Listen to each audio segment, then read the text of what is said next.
Selamat datang di channel Pemuja Malam. Jangan lupa like, share, and subscribe ya. Terima kasih. Chapter 49. Jangan bermimpi terlalu tinggi. Senja terdiam, jantungnya berdetak dengan cepat. Tatapan Ken kala itu mengingatkan dia pada masa lalu. Masa di mana ia dan Ken saling mengisi hati masing-masing. Senja menunduk, mencoba mengontrol detak jantungnya yang semakin tidak karuan. Ada apa dengan dirinya?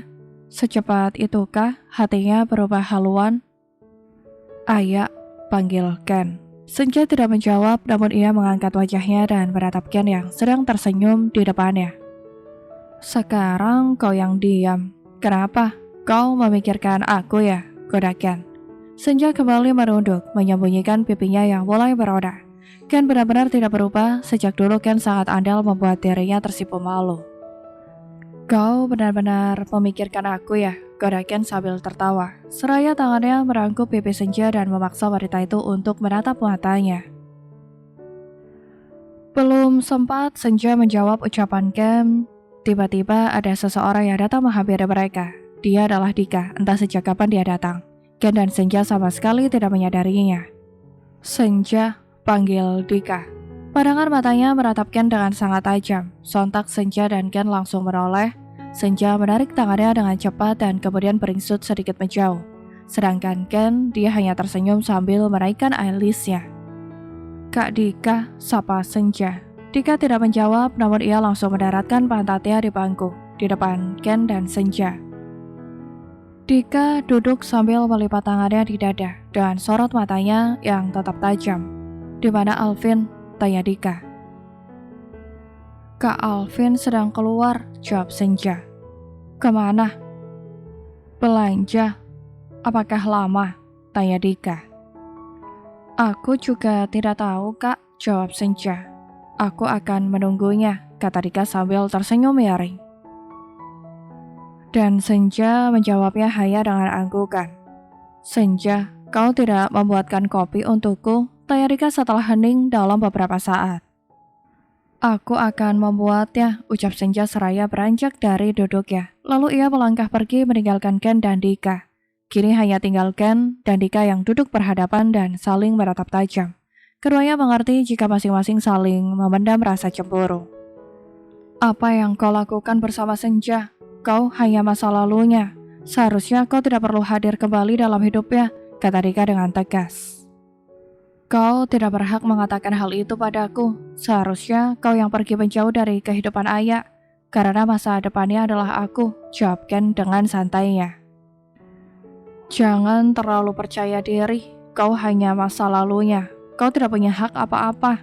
Aku adalah sahabatnya Fajar, aku yang lebih berhak menjaga dia.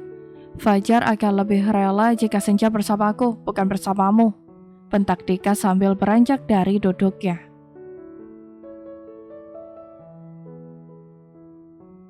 Jangan bawa nama Fajar, karena kau akan kecewa jika tahu kenyataannya. Kau tahu, Fajar sudah menitipkan ayah padaku. Dia percaya padaku untuk menjaga istrinya. Ucap Ken sambil tersenyum.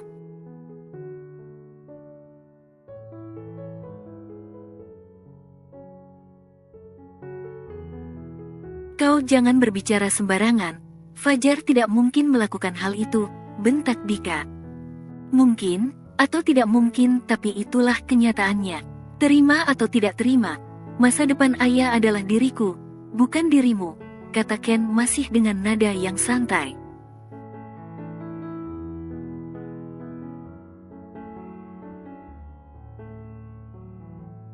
Jangan bermimpi terlalu tinggi, akan sangat sakit jika kenyataan tak sesuai dengan mimpimu. Ucap Dika sambil memicingkan matanya.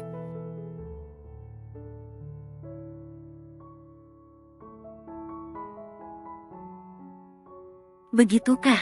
Senja sedang hamil, Tante Rani tidak akan setuju jika cucunya punya ayah tiri seperti kau.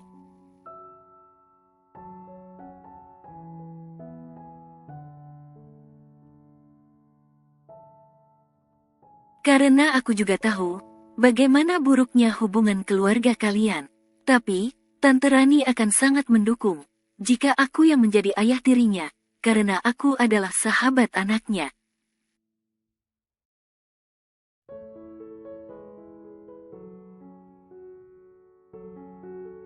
Dan asal kau tahu, Senja masih sangat mencintai Fajar. Dia akan mendengarkan apa yang dikatakan mertuanya. Kau sama sekali tidak memiliki kesempatan, kata Dika dengan senyum penuh kemenangan.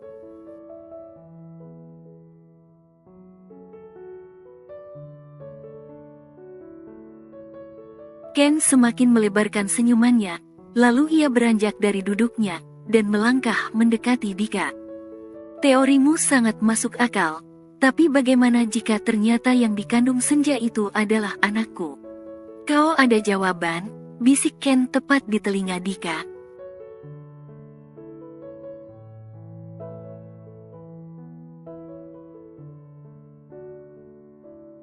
Kau pikir aku akan percaya dengan trik kotormu? Aku tidak sebodoh itu, geram Dika. Aku tidak memaksamu untuk percaya, karena hal itu sangat tidak penting bagiku. Kau lihat saja nanti, bila anak itu lahir, dia akan menyandang nama Anthony, bukan Mahardika.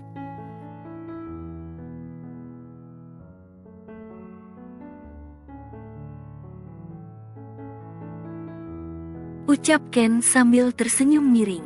Tubuh Dika seakan membeku saat itu juga. Senja hamil anaknya Ken. Bagaimana mungkin bisa seperti ini? Apa yang sebenarnya terjadi?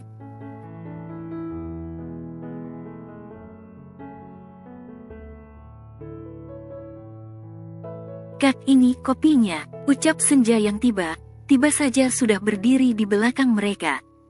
Mau tidak mau, Ken dan Dika langsung menghentikan pembicaraannya.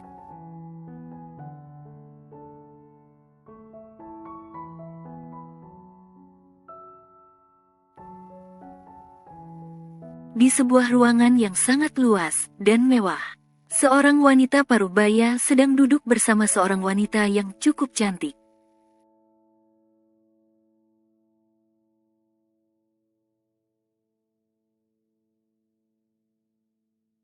Di atas meja tampak 2 cangkir teh dan 2 toples kue kering. Namun di antara keduanya tidak ada yang menyentuh makanan ataupun minuman itu.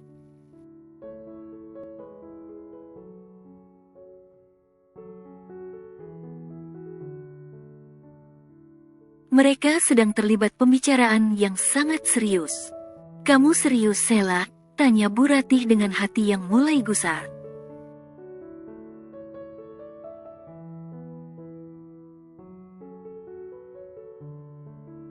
Bagaimana tidak? Sela baru saja bercerita tentang Ken. Menurut keterangan dari Sela, Ken sedang mengejar Senja. Dan sekarang Senja sedang hamil anaknya Fajar. Otomatis Ken yang akan menghidupinya jika ia menikahi Senja.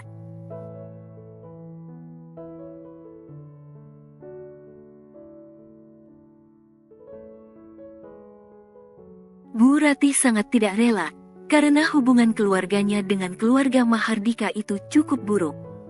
Tidak lain, dan tidak bukan, semua itu disebabkan persaingan bisnis.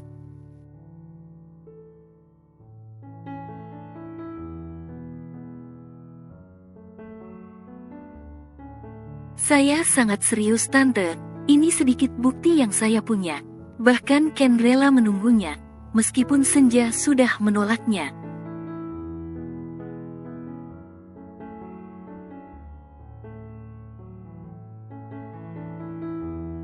Entahlah apa yang sebenarnya Ken pikirkan, ucap Sela sambil menyodorkan ponselnya.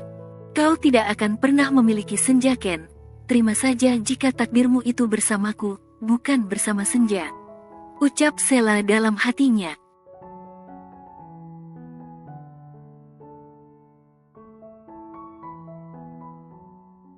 Bu Ratih meraih ponsel itu, dan melihat video yang ditunjukkan oleh Sela.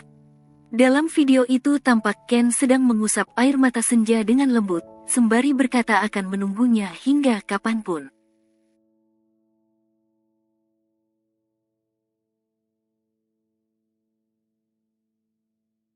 Waktu itu aku tidak sengaja melihat mereka sedang belanja perlengkapan bayi tante. Sepertinya Ken benar serius dengan senja tante, ucap Sheila.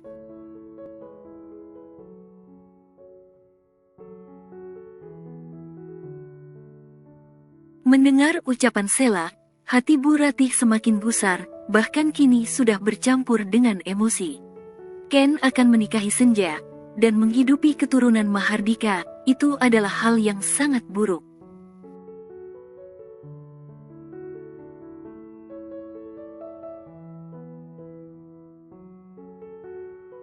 Tidak, ini tidak boleh terjadi. Aku harus mencegah niat Ken, aku harus berbicara dengannya. Mahardika adalah rivalnya Mas Jeffrey, masa keturunannya akan menjadi bagian dari keluarga ini.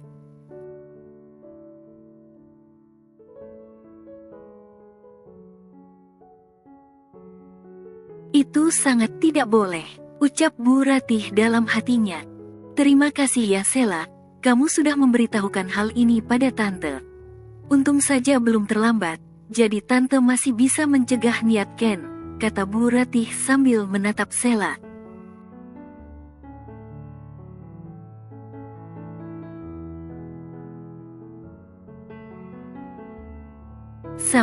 Sama tante, sebagai seorang teman saya hanya berusaha mengingatkan Ken.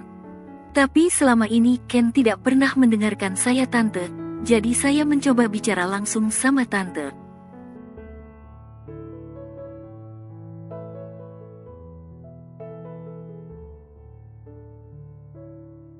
Jawab Sheila sambil meraih secangkir teh yang ada di hadapannya. Harapanmu akan pupus detik ini juga Ken, batin Sheila sambil menyesap teh hangat yang disuguhkan untuknya.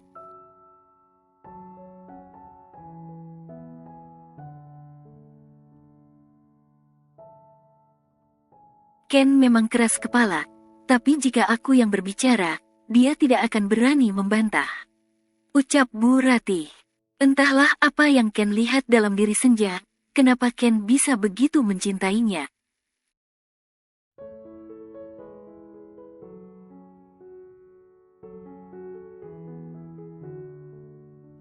Ken masih lajang, bukan hal sulit untuk mencari calon istri yang masih perawan.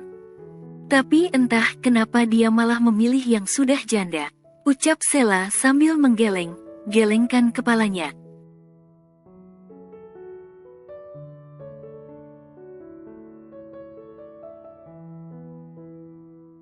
Hati Bu Ratih semakin panas.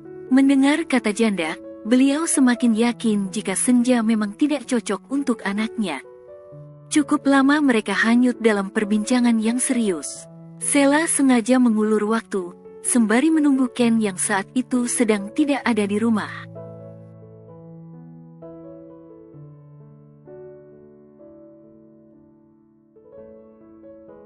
Namun hingga hari sudah hampir senja, Ken belum juga kembali.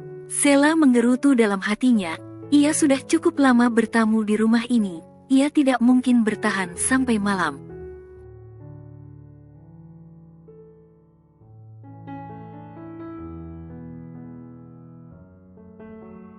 Sial, kemana kamu Ken? Aku sengaja menunggumu, tapi kamu malah tidak segera pulang. Masa iya aku harus menunggu sampai malam? Kamu benar menyebalkan, gerutu Sheila dalam hatinya.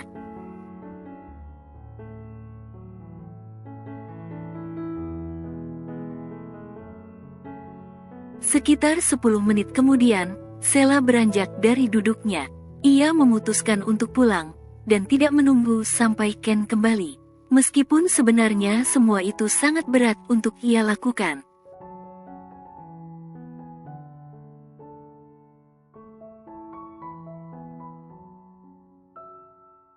Tante saya permisi pulang dulu ya, sudah cukup lama saya mengganggu waktu tante, ucap Sheila sambil menyalami Bu Ratih.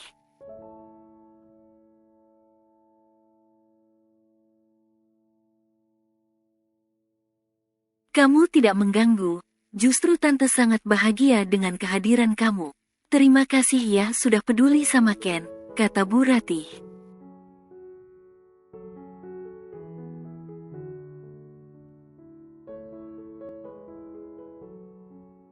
Iya, Tante tidak perlu berterima kasih. Sebagai teman sudah seharusnya untuk saling mengingatkan. Saya permisi ya, Tante, ucap Sela sambil tersenyum.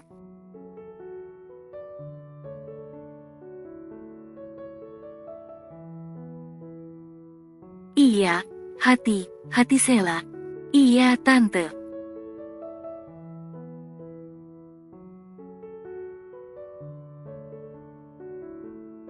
Tak lama kemudian tubuh Sela sudah menghilang di balik pintu. Kini di ruangan itu hanya tinggal Bu Ratih seorang. Beliau mandir ke sana kemari memikirkan anaknya. Selama ini Bu Ratih tak pernah ikut campur dengan urusan pribadi Ken. Namun hal yang terjadi sekarang ini tidaklah sederhana. Beliau harus turun tangan.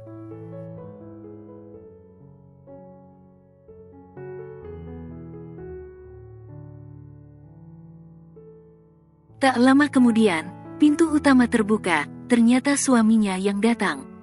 Bu Ratih langsung menghambur mendekatinya, dan berbicara panjang lebar, tanpa menunggu suaminya duduk terlebih dahulu.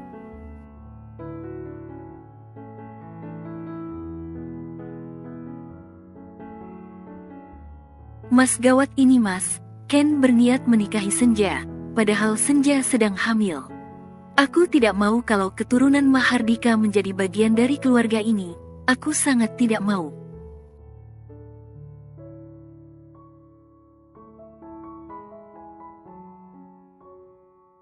Kita harus mencegah Ken Mas, kata Bu Ratih dengan cepat. Pak Jeffrey menatap istrinya sambil memijit pelipisnya. Lalu beliau tersenyum, dan kemudian duduk di sofa.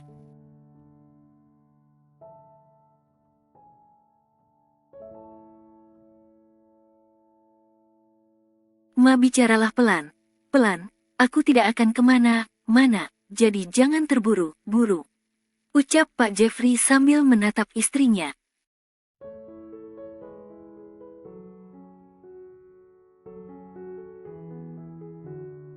Ini tentang Ken Mas, jawab Bu Ratih sambil duduk di sebelah suaminya.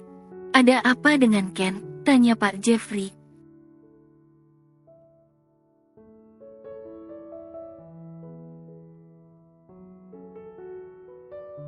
Dia mau menikahi Senja, padahal sekarang Senja sedang hamil. Masa keturunan Mahardika menjadi bagian dari keluarga kita? Aku tidak mau. Kita harus melakukan sesuatu Mas, kata Bu Ratih dengan kesal.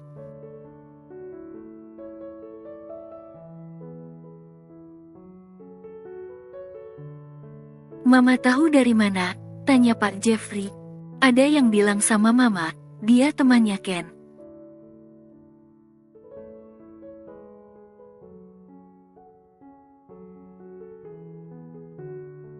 Mama belum bertanya langsung sama Ken, tanya Pak Jeffrey. Belum, Ken belum pulang sejak tadi siang. Entah kemana dia, Mama juga tidak tahu, jawab Bu Ratih.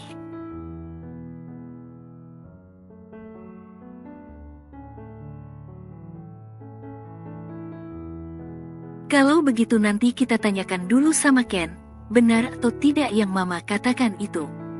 Jangan mudah percaya sama omongan orang, siapa tahu itu hanya rencana dia untuk mendekati Ken.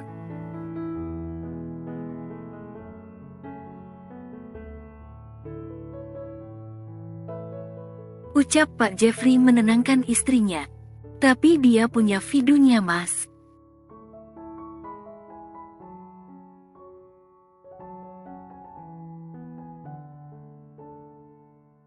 Video bisa direkayasa Ma. Sekarang elektronik itu sudah canggih. Ken itu adalah anak kita harus lebih percaya padanya.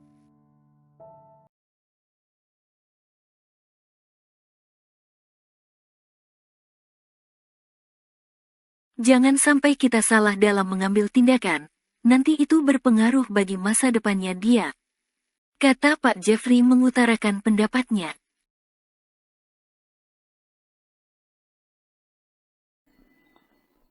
Bersambung.